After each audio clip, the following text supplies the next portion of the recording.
YouTube shorts algorithm exactly काम कैसे करता है, आखिर क्यों एक शॉर्ट पर अचानक से बहुत व्यूज आते हैं बट फिर उसका ग्राफ फ्लैट हो जाता है, कौन सा ऐसे मेट्रिक्स हैं जिनसे डिसाइड होता है कि एक शॉर्ट पर मिलियंस में व्यूज आएंगे या फिर वो फ्लॉप होगा, एंड फाइनली क्या आपको सेम चैनल पर शॉर्ट्स एंड लॉन्ग वीडियोस बनाने चाहिए या फिर it will kill your channel. इन सारे क्वेश्चंस का आंसर इस वीडियो में मिलेगा and it's going to be really fun. Let's begin. So we know कि बड़े यूट्यूबर्स के शॉर्ट्स पर व्यूज आते रहते हैं और आते ही रहते हैं, बट आपके केस में शॉर्ट अपलोड करते ही पहले तो 100 या इवन हजारों व्यूज आते हैं, बट देन व्यूज का ग्राफ कंप्लीटली फ्लैट हो जाता है। चलो समझते हैं कि ऐसा क्यों होता है। तो अभी से 1 साल पहले कॉलिन एंड समीर ने एक इंटरव्यू अपलोड किया था Todd Sherman and Rene Ritchie के साथ। अगर आप नहीं जानते तो ये दोनों ही यूट्यूब के ऑफिशियल एम्प्लॉइज हैं एंड टॉड तो स्पेशली यूट्यूब शॉर्ट्स के प्रोडक्ट लीड है, व्हिच ऑब्वियसली मींस कि वो हमें शॉर्ट्स एल्गोरिदम के बारे में बहुत कुछ बता सकते हैं। इंटरव्यू के एक पार्ट में उन्होंने बताया कि आप जैसे ही एक शॉर्ट अपलोड करते हो तो एल्गोरिदम आपके शॉर्ट के लिए एक रैंडम सीड ऑडियंस फाइंड करता है। ये सीड ऑडियंस बेसिकली एक स्मॉल ग्रुप ऑफ व्यूअर्स होते हैं जिनके साथ एल्गोरिदम आपके शॉर्ट को टेस्ट करना चाहता है, बिकॉज उसे आपके चैनल और उसके कंटेंट के बारे में अभी ज्यादा कुछ नहीं पता है। यहाँ पे रैंडम वर्ड इंपॉर्टेंट है बिकॉज हो सकता है कि वो सीड ऑडियंस आपकी टारगेट ऑडियंस हो ही ना। इन व्यूअर्स को यूट्यूब रैंडमली सिलेक्ट करता है आपके शॉर्ट को टेस्ट करने के लिए। सो मान लो वो सीड ऑडियंस आपके शॉर्ट के साथ अच्छे से एंगेज नहीं करती है तो कुछ देर बाद यूट्यूब आपके व्यूज को फ्लैटलाइन कर देगा, मतलब फिर ना के बराबर व्यूज आएंगे उस पर, और जो थोड़े बहुत व्यूज आएंगे वो मोस्टली दूसरे ट्रैफिक सोर्सेज के होंगे। वही मान लो अगर बाई चांस वो सीड ऑडियंस आपकी एक्चुअल टारगेट ऑडियंस निकलती है एंड ऑल्सो आपका कंटेंट भी बहुत अच्छा है, तो नेचुरली वो व्यूअर्स आपके शॉर्ट के साथ अच्छे से एंगेज करेंगे।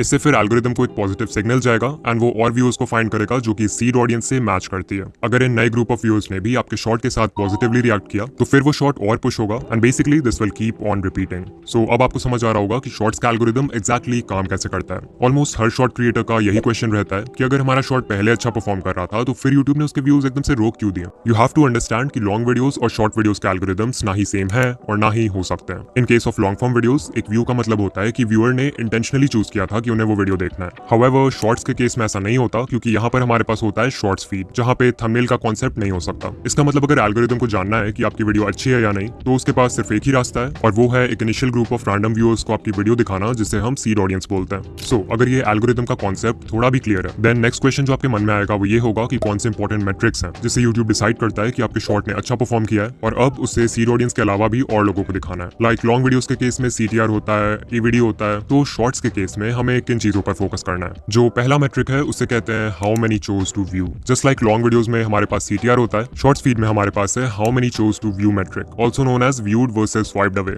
ये आपको बताएगा कि कितने परसेंटेज ऑफ व्यूअर्स आपके शॉर्ट को देखने के लिए रुके और कितनों ने देखने से पहले ही उसे स्वाइप कर दिया। जितने परसेंटेज ऑफ व्यूअर्स शॉर्ट देखने के लिए रुकेंगे ऑफ कोर्स सिर्फ उनके ही व्यूज काउंट होंगे। यहाँ पर शायद आपके मन में ये भी क्वेश्चन आए कि एक व्यूअर को शॉर्ट कितने सेकंड्स तक देखना होगा जिससे एक व्यू काउंट हो। तो ये क्वेश्चन कॉलिन ने भी इंटरव्यू में पूछा था, जिसके रिप्लाई में टॉड ने कहा कि यूट्यूब ने आज तक पब्लिकली कभी नहीं बताया कि what counts as a view. So वो एग्जैक्टली तो नहीं बता सकते, बट हाँ जो एल्गोरिदम है वो इंटेंशनैलिटी मेजर करने की कोशिश करता है, यानी कि अगर उसे लगता है कि व्यूअर इंटेंशनली रुका है वीडियो देखने के लिए तभी जाकर वो उस व्यू को रजिस्टर करेगा, अदरवाइज डिस्कार्ड कर देगा। फिर नेक्स्ट क्वेश्चन है कि ये viewed versus swiped away percentage कितना होना चाहिए। तो आप लोग पैडी गैलोवे को जानते होंगे, he is a YouTube strategist and ये बहुत सारे बड़े क्रिएटर्स के साथ काम कर चुके हैं इंक्लूडिंग मिस्टर बीस्ट। तो पिछले साल पैडी और उनकी टीम ने एक स्टडी कंडक्ट किया था जहां उन्होंने 5000 से ज्यादा शॉर्ट्स को स्टडी किया across 33 YouTube channels in different niches. According to his study shorts जिनका व्यूड परसेंटेज 60% और उससे कम था उन शॉर्ट्स ने उतना अच्छा परफॉर्म नहीं किया। जो बेस्ट परफॉर्मिंग शॉर्ट्स थे जो बहुत वायरल हुए उनका व्यूड परसेंटेज ऑन एवरेज 70 से 90% के बीच में था। अगेन ये सिर्फ एक स्टडी है, so I recommend you to not obsess over these numbers, but हाँ इससे एक रफ आइडिया ले सकते हैं कि अगर आपका व्यूड परसेंटेज 80% या फिर उससे ज्यादा है then there is a high chance कि आपका शॉर्ट वायरल होगा। इवन मैंने पर्सनली जितने भी वायरल शॉर्ट्स का एनालिटिक देखा है उन सबका व्यूड परसेंटेज 75 के ऊपर रहता है। नाउ आई नो कि मैक्सिमम क्रिएटर्स जो इस वीडियो को देख रहे हैं उनका viewed versus swiped away ratio इतना अच्छा नहीं है, तो अब समझते हैं कि इस नंबर को इंप्रूव कैसे करें। So as I said long videos के केस में हमारे पास है CTR, वैसे ही शॉर्ट्स के केस में CTR का इक्विवेलेंट है how many chose to view. जब हमें CTR इंप्रूव करना होता है तो हम वर्क करते हैं वीडियो के टाइटल और थंबनेल पर, यानी कि वो चीज जो व्यूअर्स सबसे पहले देखते हैं। सो अगर शॉर्ट्स की बात करें तो कौन सी ऐसी चीज है जो व्यूअर्स सबसे पहले देखते हैं? यूर राइट, उसके पहले 3 सेकंड्स। सो ये कहना गलत नहीं होगा कि आपके शॉर्ट के स्टार्ट के कुछ सेकंड्स यानी कि उसका हुक वही रोल प्ले करता है जो लॉन्ग वीडियोस के केस में टाइटल एंड थंबनेल का है। अब लॉन्ग वीडियो में तो हमारे पास 30 सेकंड्स होता है व्यूअर को हुक करने के लिए, शॉर्ट्स में हमारे पास है सिर्फ 3 seconds and this is why in दोनों फॉर्मेट्स में हुक क्रिएट करना is very different. But even though long form and shorts need different types of hooks, दोनों का फाउंडेशन सेम है एंड दैट इज कि आपको व्यूअर्स के माइंड में क्यूरियोसिटी स्पार्क करना है इन सम फॉर्म। ये क्यूरियोसिटी आप बहुत चीजों से क्रिएट कर सकते हो। For example depending on the type of video you are creating आप अपने हुक में कुछ लाइंस बोल सकते सकते हो जिससे कोई भी व्यूअर जो माइंडलेसली स्क्रॉल किया जा रहा है वो इमीडिएटली रुक जाएगा। जैसे कि आप शॉर्ट के स्टार्ट में बोल सकते हो एक्स स्टॉप स्क्रॉलिंग। ये एक बहुत ही पॉपुलर हुक है जहां पर x is your target audience. Like मेरे चैनल की टारगेट ऑडियंस है यूट्यूबर्स, सो अगर मैं किसी भी टॉपिक पर शॉर्ट बना रहा हूँ तो उसके स्टार्ट में I can say YouTubers stop scrolling and ये एक बहुत ही अच्छे हुक का काम करेगा। फिर एक और लाइन है आई एम श्योर आप एबीसी के बारे में नहीं जानते। यहाँ एबीसी को सिंपली उस चीज से रिप्लेस कर दो जिसके बारे में आपकी वीडियो है। एग्जाम्पल, आई एम श्योर आप इस यूट्यूब सेटिंग के बारे में नहीं जानते। आई एम श्योर आप इस रेसिपी के बारे में नहीं जानते। आई एम श्योर आप इस नए माइनक्राफ्ट अपडेट के बारे में नहीं जानते।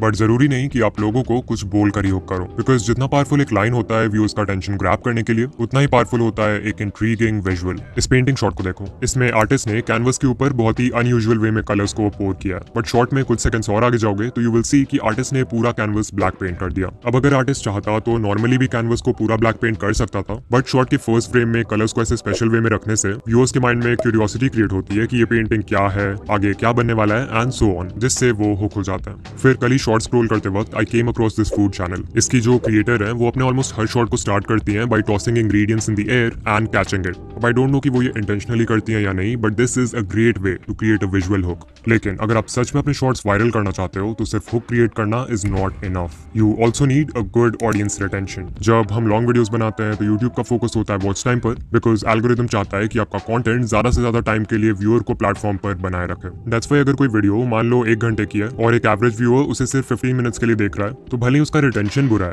एल्गोरिथम उस वीडियो को बहुत प्रमोट करेगा बिकॉज वो व्यूअर्स को 15 मिनट्स के लिए यूट्यूब पर बनाए रखता है। लेकिन शॉर्ट्स के केस में इट्स डिफरेंट। यहाँ पर यूट्यूब को एवीडी से उतना मतलब नहीं है। Instead the algorithm looks at audience retention. यहाँ पर अगर ऑडियंस रिटेंशन 25% है तो काम नहीं चलने वाला। जो बेस्ट परफॉर्मिंग शॉर्ट्स होते हैं उनका रिटेंशन 90-100% के बिल्कुल क्लोज होता है, या फिर उससे भी ज्यादा होता है अगर व्यूअर शॉर्ट को दोबारा देखता है। लेकिन ऐसा भी नहीं है कि शॉर्ट्स एल्गोरिथम को एवीडी से बिल्कुल ही फर्क नहीं पड़ता। पैडी गैलोवे की स्टडी के अकॉर्डिंग जिन शॉर्ट्स का एवीडी ज्यादा था उन्होंने ज्यादा अच्छा परफॉर्म किया as compared to others with lower AVD. तो इस बात को याद रखना अगर आप सोच रहे हो कि 5 सेकंड्स के शॉर्ट्स बनाकर 100% रिटेंशन ले आओगे और वायरल हो जाओगे। आई एम श्योर इतना सब कुछ सुनने के बाद आप कंफ्यूज हो गए हो कि शॉर्ट्स के लिए बेस्ट लेंथ क्या है। क्या हमें 10 से 15 सेकंड्स के छोटे शॉर्ट्स बनाने चाहिए जिस पर आराम से अच्छा रिटेंशन आ जाए, या फिर पैडी के स्टडी के अकॉर्डिंग लंबे शॉर्ट्स बनाने चाहिए? तो इसका आंसर मैं भी वही दूंगा जो यूट्यूब के एम्प्लॉइज ने दिया, एंड दैट इज कि आप उस लेंथ का शॉर्ट बनाओ जो आपकी स्टोरी से अलाइन करे। कुछ नीशेस ऐसे होंगे जहां पर क्विक इंस्टेंटली रिवॉर्डिंग शॉर्ट्स काम करते हैं, वहीं बाकी नीशेस में आप स्टोरी टेलिंग का यूज करके एक नैरेटिव आर्क बिल्ड कर सकते हो जहां बिगनिंग मिडिल एंड हो और ज्यादा लंबे शॉर्ट्स बना सकते हो। सो या यूट्यूब शॉर्ट्स के लिए बेस्ट लेंथ वो है in which you can perfectly deliver your content. Okay, at the time of writing the script मैंने ये कम्युनिटी पोस्ट किया है कि new video about YouTube shorts coming soon, and कुछ कमेंट्स आ रहे हैं फ्रॉम पीपल सेइंग कि भाई क्या हमें शॉर्ट्स और लॉन्ग दोनों सेम चैनल पर अपलोड करना चाहिए कि नहीं। तो चलो इस टॉपिक को भी कवर कर लेते हैं। Should we upload shorts and long videos on the same channel?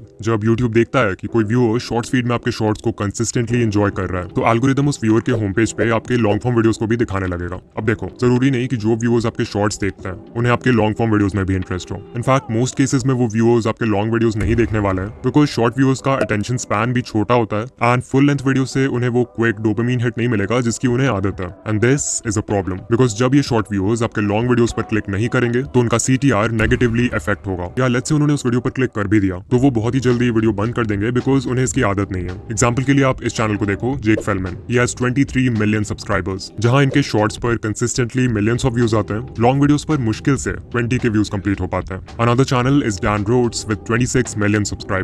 जहां इनके मोस्ट पॉपुलर शॉर्ट पे 800 मिलियन व्यूज हैं, the most viewed long form video only has 500 K views. और यूट्यूब पे ऐसे कितने सारे चैनल्स के एग्जांपल्स मिल जाएंगे जिनकी एक स्प्लिट ऑडियंस है। So what is the conclusion? Shorts के लिए एक सेपरेट चैनल बनाना चाहिए, राइट? हाँ, अगर मैं होता तो एक दूसरा चैनल ही बनाता, एंड मेरी पर्सनल एडवाइस यही होगी कि आप भी एक दूसरा चैनल बनाओ। लेकिन इसका मतलब ये नहीं है कि सेम चैनल पर लॉन्ग और शॉर्ट्स एक साथ डाल के ग्रो करना इम्पॉसिबल है। बहुत सारे चैनल्स हैं जो ऐसा करते हैं, for example Daily Dose of Internet, and they are fairly successful. You can see इस चैनल पर लॉन्ग वीडियोज और शॉर्ट्स दोनों पर ही कंसिस्टेंटली मिलियंस ऑफ व्यूज आते हैं। The secret behind this is simple, इनके शॉर्ट्स और लॉन्ग वीडियोस दोनों को देखकर सेम फीलिंग आती है। इनफैक्ट इस चैनल के लॉन्ग वीडियोस एक तरह से शॉर्ट्स के कॉम्पाइलेशन जैसे हैं, so they are like extended version of the shorts. More importantly इनके लॉन्ग वीडियोस की लेंथ भी उतनी बड़ी नहीं है, सो शॉर्ट्स व्यूअर्स जो इंस्टेंट डोपामिन के लिए आते हैं वो भी इस पे क्लिक कर देते हैं। And so if you want to upload shorts and long videos on the same channel, then आप यहाँ से कुछ लेसन्स ले सकते हो। नंबर 1, आपके शॉर्ट्स और लॉन्ग वीडियोस दोनों का कंटेंट सेम होना चाहिए। नंबर 2, लॉन्ग वीडियोस और शॉर्ट्स दोनों की वाइब सेम होनी चाहिए। दिस मीन्स आपके वॉइस ओवर का तरीका, एडिटिंग स्टाइल, लाइटिंग, कलर और जो ओवरऑल फील है वो सेम होना चाहिए। एंड नंबर 3, जो कि